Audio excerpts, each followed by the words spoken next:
Start करते हैं example 4।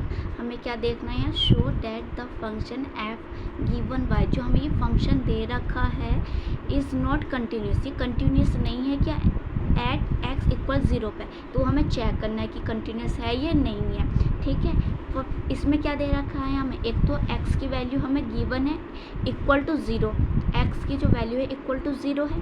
तो ये हम क्या कर, इसमें ऐसा है अगर x की वैल्यू डायरेक्ट इक्वल है 0 के या 1 के, तो हम क्या करते हैं डायरेक्ट वैल्यू पुट करते हैं बिना लिमिट लगाए।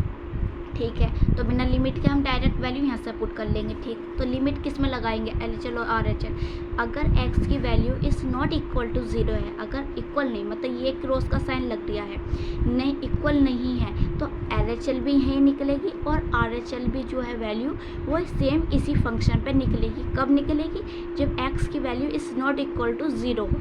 LHL भी यहीं और RHL भी यहीं। तो यहाँ कैसे सॉल्व होगा देखते हैं हम। यहाँ हमें क्या करना है, पहले हमें ये वैल्यू x इक्वल टू 0, मतलब डायरेक्ट वैल्यू हम पुट कर सकते हैं। तो fx की 0 वैल्यू पुट करो। तो यहाँ ये बताओ कि 1 के साथ यहाँ x है या नहीं है। तो यहाँ x की वैल्यू है नहीं, तो यहाँ x की वैल्यू पुट भी नहीं हो सकती। तो अगर हमारे पास डिजिट है तो हम एज इट इज डिजिट लिख देते हैं। ठीक है, अगर यहाँ 22 होता, 23 होता, तो वो सेम एज 22 यहीं आ जाता, क्योंकि उसके साथ कोई x नहीं है तो वैल्यू भी पुट नहीं होगी। तो हमारे पास क्या आया, जब हमने डायरेक्ट वैल्यू पुट करी है 1 आ गया, क्योंकि यहाँ 1 था। ठीक है, बात क्लियर हुई। अब हमें जो है LHL और RHL जो लेते हैं वो किस फंक्शन में लेंगे, हम इस फंक्शन में लेंगे। LHL भी और RHL भी इज़ नॉट इक्वल टू है, बता दिया है। ठीक है, तो यही फंक्शन होगा हमारे पास। तो हम पहले क्या ले रहे हैं, LHL ले रहे हैं। तो LHL मतलब लेफ्ट हैंड लिमिट ले रहे हैं। तो लेफ्ट हैंड लिमिट में आपको पता होगा कि x की वैल्यू किस पे अप्रोच कर रही है, 0 पे अप्रोच कर रही है। पर कहाँ क्या साइन आएगा इस पे बताओ, निगेटिव आएगा। LHL में निगेटिव आता है क्योंकि x की वैल्यू क्या होती है, स्मॉल होती है, किससे, 0 से। यहाँ क्योंकि यहाँ 0 दे रखा है। तो fx equal to limit x जो है वो क्या दे रखी है, 0। तो हमारे पास क्या फंक्शन है, x³ प्लस 3। तो यहाँ x की जगह क्या वैल्यू पुट होगी, यहाँ ये बताओ 0 पुट होगी ये वाली। तो 0 पुट करेंगे और उसका क्यूब करेंगे तो हमारे पास क्या आएगा, 0 आएगा। तो यहाँ से हमारे पास क्या वैल्यू निकल गई, 3 निकल गई LHL पे। अब हम क्या लेते हैं, यहाँ RHL पे लेते हैं।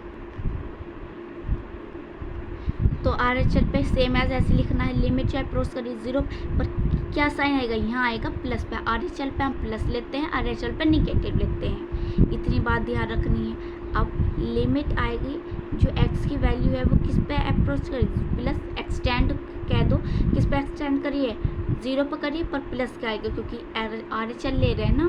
तो यहाँ क्या फंक्शन है, सेम एज यही फंक्शन है। LHL और RHL इसी फंक्शन पे ली जा रही है। अब इसका हम 0 पुट करेंगे यहाँ, तो हमारे पास मिलेगा क्या, 0 मिलेगा। तो यहाँ आ गया 3। अब क्या होगा कि कंटिन्यूसन नहीं, ये कंटिन्यूसन, ये दो ही तो वैल्यू सेम है। क्या ये वैल्यू सेम आई है निकल के, जो इक्वल दे रखा है x के 0 के, जो 0 है वो इक्वल दे रखा है ना x के। तो यहाँ वैल्यू तो हमारे पास 3 नहीं निकल का ही है, यहाँ तो हमारे पास 1 निकल का ही है, और यहाँ हमारे पास 3 है। तो ये तीनों वैल्यू क्या है, इक्वल नहीं है। तो हम कह सकते हैं LHL इक्वल टू RHL। ठीक है, पर is not equal to f equal to 0। जब ये इसके इक्वल नहीं है तो ये क्या होगी, डिसकंटिन्यूस होगा। ठीक है ना, तो हम लिख सकते हैं यहाँ हैंस। तो यही तो कहा था कि नॉट कंटिन्यूस, कि ये कंटिन्यूस है या नहीं है। तो सही बात है, ये नॉट कंटिन्यूस है। Hence the function